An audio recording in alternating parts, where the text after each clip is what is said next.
এদেরকে আনয়ন করছো না কেন? যথার্থ কারণ ব্যতি রেখে ব্যতি রেখে আমি ফেরেশতা পাঠাই না। পাঠালে তারা কখনো অবকাশ পাবে না। নিশ্চয় আমি এই কোরআন নাজিল করেছি এবং সংরক্ষণও আমিই করব। আজ আমার অনেক ঠান্ডা লেগেছে, যার কারণে আমার কথা হয়তো সুন্দর শোনা যাবে না। তো আপনারা শুনে নিন প্লিজ। সবাই চ্যানেলটা সাবস্ক্রাইব করে দিন।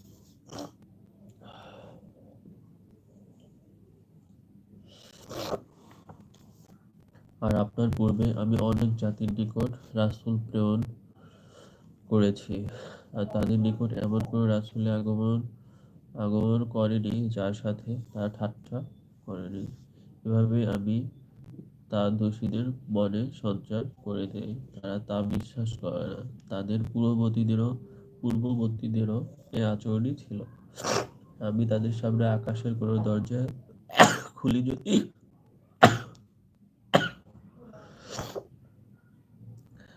আর আমি তাদের সামনে আকাশের কোনো দরজা খুলে যদি আরোহণ করতে দেই, তবু তারা বলবে, আমাদের দৃষ্টি ভ্রম ঘটানো হয়েছে, বরং আমরা জাদুগ্রস্ত হয়ে পড়েছি। আর নিশ্চয়ই আমি আকাশে নক্ষত্ররাজি সৃষ্টি করে রেখেছি, আর সেগুলো দর্শকদের জন্য সুন্দর করেছি। সেগুলো সেগুলো দর্শকদের জন্য সুন্দর করেছি।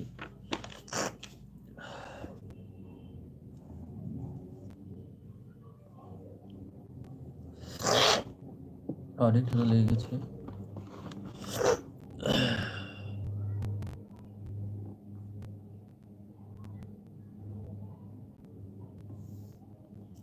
টিকা আয়াত 2 দ্বিতীয় আয়াতের টিকাটা হচ্ছে এরকম, অর্থাৎ আজ কোরআনের প্রতি অবিশ্বাসীরা পবিত্র কোরআনের সুমহান ঐশ্বর্যের কদর করছে না।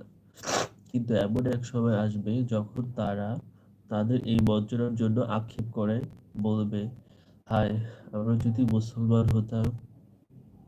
এখন প্রশ্ন হলো, সে সময় কবে আসবে?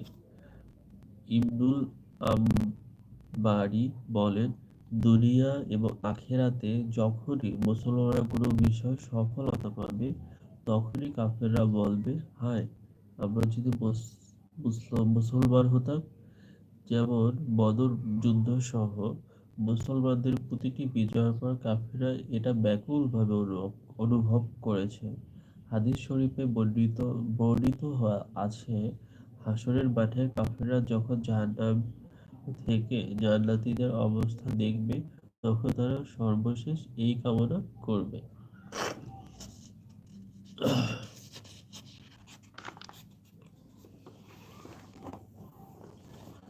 প্রত্যেক বিতাড়িত শয়তান হতে তা রক্ষা করে।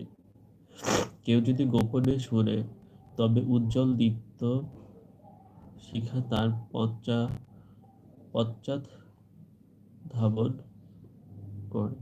আর আমি জমিনকে বিস্তৃত করলাম, তাতে পাহাড় স্থাপন করেছি, এবং আমি সেখানে তোমাদের জন্য পরিমিত বস্তু উদ্গত করলাম। তাতে তোমাদের জন্য জীবিকার উপকরণ সৃষ্টি করলাম, ও তাদের জন্য করেছি যাদের ব্যবস্থা তোমরা করো না। আমার কাছে প্রত্যেক বস্তুর ভান্ডার আছে, আর আমি তা নির্দিষ্ট পরিমাণ সরবরাহ করতে থাকি। আর আমি বৃষ্টিপূর্ণ বায়ু প্রেরণ করি, অতঃপর আকাশ হতে বৃষ্টি বর্ষাই, তা তোমাদেরকেই পান করাই, এবং তার ভান্ডার তোমাদের নয়। আমি জীবন দান করি, আমি মৃত্যু দান করি, এবং আমি তার চূড়ান্ত মালিক।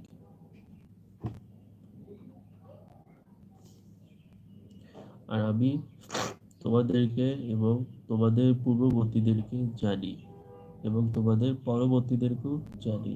আর নিঃসন্দেহে আপনার রবই তাদের সকলকে একত্রিত করবে। নিশ্চয়ই তিনি প্রজ্ঞাময়, সর্বজ্ঞ, এবং নিশ্চয়ই মানুষকে পচা কাদা হতে তৈরি শুষ্ক মৃত্তিকা দ্বারা সৃষ্টি করলাম, আর এর পূর্বে অতি তপ্ত বায়ুর অগ্নি হতে জিনকে সৃষ্টি